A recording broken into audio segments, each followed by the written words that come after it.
a plane seeming to drift because Earth is turning underneath it doesn't happen. The effect of drone seems to drift away at 1,000 miles an hour because you're turning beneath it does not happen. Right, so we're all agreeing here the ball curved in midair. Yeah. Yes. And you didn't cheat this at all. Here, as you are throwing this ball, you can only throw a ball in a straight line. Can I clear that up straight away? Yes. Even though it appears in your eyes to be bending. So you throw the ball straight, it's still going straight, but the table is moving, and all of a sudden, look who's in front of that straight moving ball, and it looks like it's bent off to the right. So they've gone and let him know. At Nathan Oakley 1980 sent me the links going by in his chat. Let Martimer know.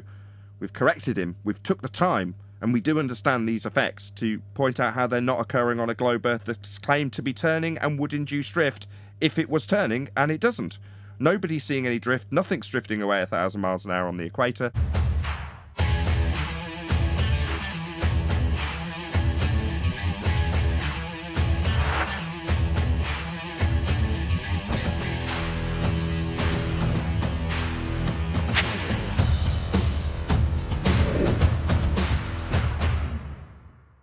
Eliminating the cause of the effect that they're claiming, in this instance Coriolis, by eliminating one of the two reference frames. Absurd. Let's just hear what he's got to say, though. He's using... May I? I was waiting. Yeah, go ahead. All right. So the gyro is set on the ground for about 30 minutes before takeoff. Then it gets in the air, and the air and the ground are supposed to be moving at the same. So that settles that argument there. He said final blow. Final blow. You know where this is going. It's going to be a thanks Bob thing. So just be ready. What we found is when we turned on that gyroscope, we found that we were picking up a drift, a 15-degree-per-hour drift. Interesting. Yes. Interesting indeed. So Earth's turning underneath the gyro at 15 degrees an hour, inferring that they are two separate reference frames.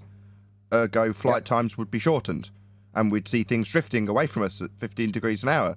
And a drone on the equator would drift away at 15 degrees an hour, which is 1,000 miles an hour of a drone drifting away from you. Because according to this claim he's just made right at the end, after relinquishing the second reference frame and pointing out how they are as one, in a sealed system with velcroed air, violating natural law. We started with Coriolis, we went into Globiolis, he's come back to Coriolis with pendulums and Bob's gyro. Recognise the switcheroo. It's a shit sandwich. What do they do with faulty gyros, Nathan? What do they do with faulty gyros? Put them on the shelf. But according to this guy, and using Bob as an example, he's saying Earth turns underneath the gyro at 15 degrees an hour, translatable to 1,000 miles an hour at the equator. Well, that means that as soon as you jump up and down, Earth's going to turn underneath you at 1,000 miles an hour because they're two separate reference frames. The very two reference frames that he tried to convolute into one with Globiolis effect. Yeah, not successful, mate. Nice try. That's why your video is so long. I'll just say this one last thing. This video is over 14 minutes long from this Globe dickhead. Well, the claim that Globe has is that we experience Coriolis effect. That would be Earth turning underneath an inertial reference frame, and the drift we seem to experience in a projectile travelling straight because we turn underneath. You can also attribute that claim to both Foucault pendulum and gyro, which is to say, the pendulum or gyro moves in its own reference frame. That would be inertial reference frame. So the gyro spinning is going to stay spinning in fixed space in the inertial reference frame. The gyro's cage, attached to the ground, claimed to be turning at 15 degrees an hour, will show the deviation of the fixed spinning gyro versus the cage at a rate of 15 degrees an hour because Earth is turning underneath it. That's what Bob is claimed to have proven. Ergo, we've got a second reference frame turning underneath. That would shorten flight times. If Earth's turning underneath at 15 degrees an hour, then we'd notice. Everything that left the ground, hot air balloons, aeroplanes, drones, helicopters, you, if you jump up and down, would drift at 15 degrees an hour. That's 1,000 miles an hour of noticeable deviation for the guy standing on the ground watching his mate fly away at 1,000 miles an hour when he does hopscotch. That's what this effect is. Now, given that he, like I say, or whoever it was, Adam or QE that just summarised, he spent the majority of this video taking you from the effect of 2 reference frames to the effect of 1 reference frame with first and second law of thermodynamics violation, velcroed Earth to the spinning, also spinning atmosphere, sphere-shaped air assumption, back to 2 reference frames proven by Bob, and everything in between thrown in for good measure. Now, it's taken a hell of a long time to unpack this, why it's one of the least favourite subjects.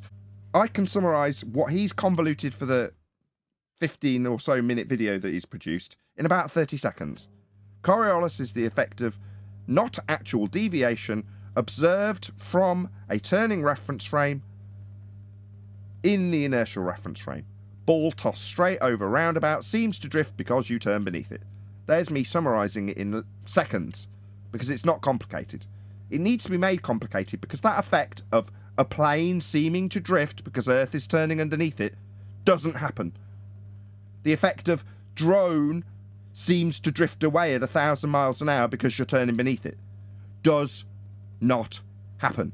And as a result, you end up with 14 minutes of convoluted, complete nonsense with a total misapprehension about what Coriolis is and a defiance of what it is for the majority of the video, only to reference how it's got 2 reference frames using a flat earther. That's why it takes almost 3 hours to unpack Coriolis, because you've got to throw everything and the kitchen sink at it, if you're a globe believer, to try and get away from the fact that we don't see Earth turning underneath anything.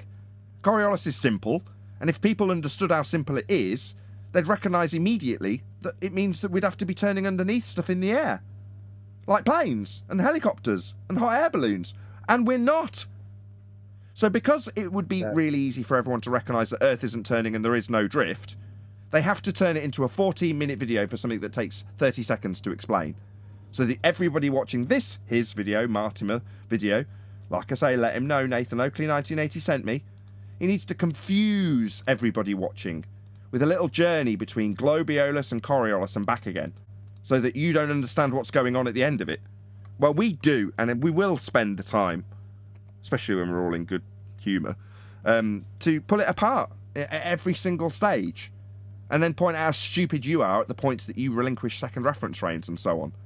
We'll just listen to the end of his video, but hopefully people come back after they've gone and let him know at Nathan Oakley 1980 sent me. The link's going by in his chat. Let Martimer know. We've corrected him. We've took the time. And we do understand these effects to point out how they're not occurring on a globe Earth that's claimed to be turning and would induce drift if it was turning, and it doesn't. Nobody's seeing any drift. Nothing's drifting away 1,000 miles an hour on the equator, but we'll get the last few seconds. Yet another of this video. way we can see that the Earth is not just a ball, but a spinning ball. And this remains true no matter how much reality deniers whine about it. See ya. Yeah. Bye-bye, dickhead. Yeah. Go ahead, Brian. Nathan. Yeah. The cheek of him calling us reality deniers.